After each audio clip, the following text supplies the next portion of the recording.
ملک کی آزادی کے بعد سے اب تک یہ صورتحال نہیں ہوئی تھی. ان کے مکانات کو بلڈوزر چلا کر کے گرا دیا گیا اور ان کو کوئی اس کا متبادل. پھر وہی صورتحال اس گورنمنٹ کے اندر ہمارے یہاں آ گئی.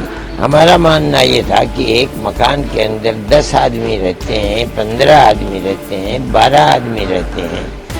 ایک آدمی سے کوئی غلطی ہو جاتی ہے، مکان کو گرا دیا. یہ 12-11 آدمی کہاں جائیں گے؟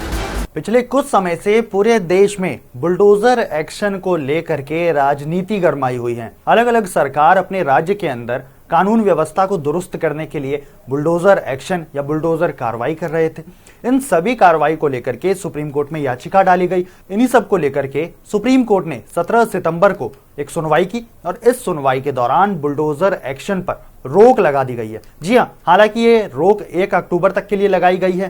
سپریم کورٹ نے کہا ہے کہ اگر آپ کو بلڈوزر ایکشن لینا بھی ہے، سرکار کو بلڈوزر ایکشن لینا بھی ہے، تو اس کے لیے سپریم کورٹ سے اجازت لینی پڑے گی، یعنی کہ 1 اکتوبر تک. معاملے پر جمعیت علماء ہند کے ادھیکش مولانا ارشد مدنی کا ایک ری ایکشن آیا ہے. انہوں نے کہا ہے کہ سپریم کورٹ کے اس فیصلے سے غریبوں کو سہارا ملا ہے.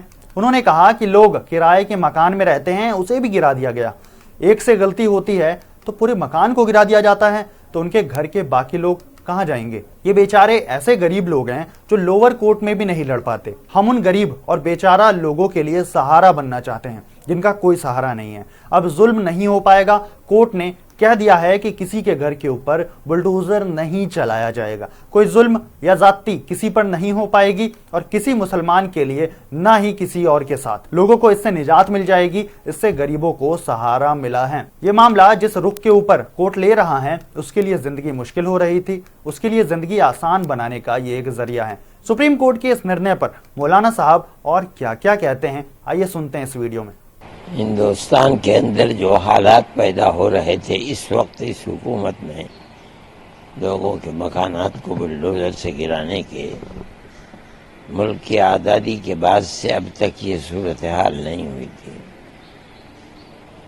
ہم اس سلسلے کے اندر کافی دنوں سے پریشان تھے، اس لیے کہ یہ مسئلہ سب سے پہلے آسام سے شروع ہوا تھا اور وہاں لوگوں کی بڑی بڑی آبادیاں، ہزار آدمیوں کی، ان کے مکانات کو بلڈوزر چلا کر کے گرا دیا گیا اور ان کو کوئی اس کا متبادل کہیں کہیں دے دیا انہوں نے، ورنہ آج تک اس کا متبادل جگہ نہیں مل سکی ہے.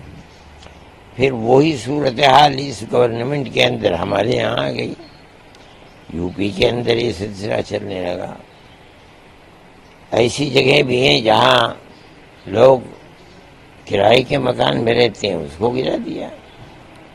ہمارا ماننا یہ تھا کہ ایک مکان کے اندر 10 آدمی رہتے ہیں، 15 آدمی رہتے ہیں، 12 آدمی رہتے ہیں. ایک آدمی سے کوئی غلطی ہو جاتی ہے، مکان کو گرا دیا. یہ 12-11 آدمی کہاں جائیں گے؟ یہ تو بڑی تباہی کی بات ہے.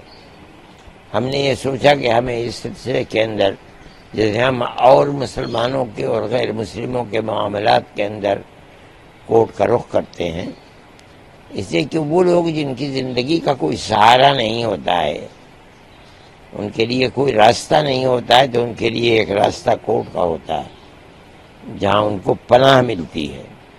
یہ بیچارے ایسے غریب لوگ ہیں ان کے مکانات کو گرا دیا کہ وہ لوور کورٹ میں بھی نہیں لڑ پاتے ہیں، چاہے کہ سپریم کورٹ میں آ کر کے لڑیں گے.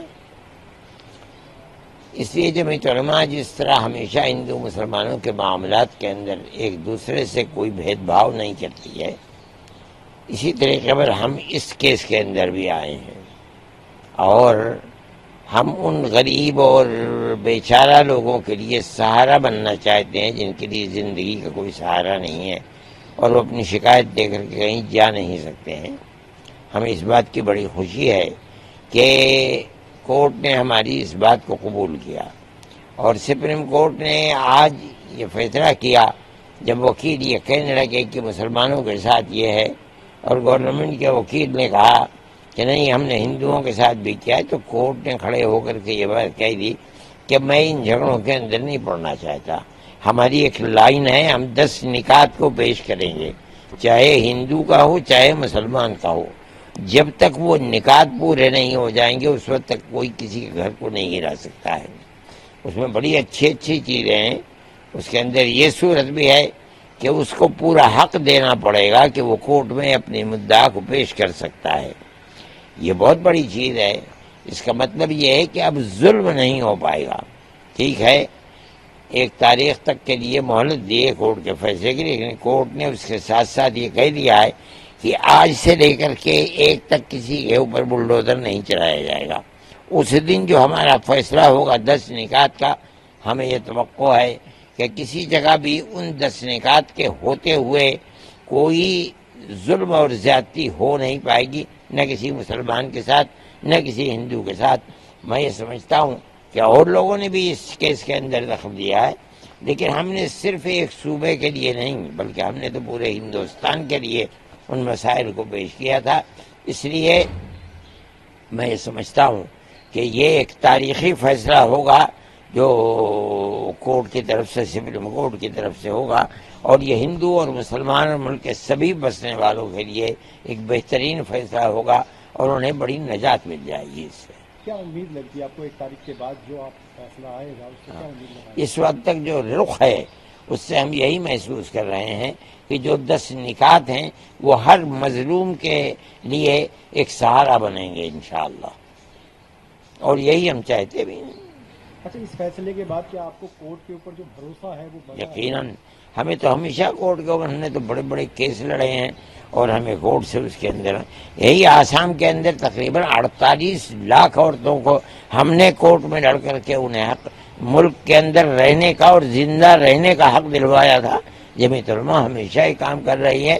ہم یہ سمجھتے ہیں کہ بے سہاروں کے لیے سہارا کورٹ کے سوا کوئی اور چیز نہیں ہے، اور کورٹ کی طرف سے، سپریم کورٹ کی طرف سے یہ فیصلہ ان کے لیے بہت بڑا زندگی گزارنے کا ایک سہارا ہوگا انشاءاللہ. اچھا، جس صاحب نے اپنے جو بیان اس میں کہا ہے، انہوں نے یہ بھی کہا ہے کہ خود ہی جج بن جاتے تھے. ہاں، یہ صحیح ہے. کس طرح سے دیکھتے ہیں؟ یہ صحیح ہے.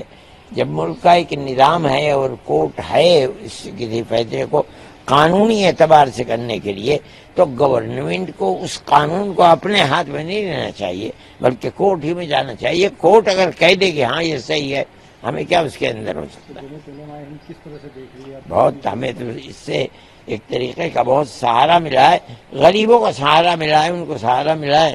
ہم بھی خوش ہیں اس چیز سے، اور ہم یہ سمجھتے ہیں کہ یہ معاملات کو جس رخ کے اوپر کورٹ لے رہا ہے، دنیا کی ایک ملک کی ایک بہت بڑی طاقت کو، جس کے لیے زندگی مشکل ہو رہی تھی، اس کو زندگی کا موقع ملے گا، عزت و آبرو کے ساتھ زندہ رہ سکیں.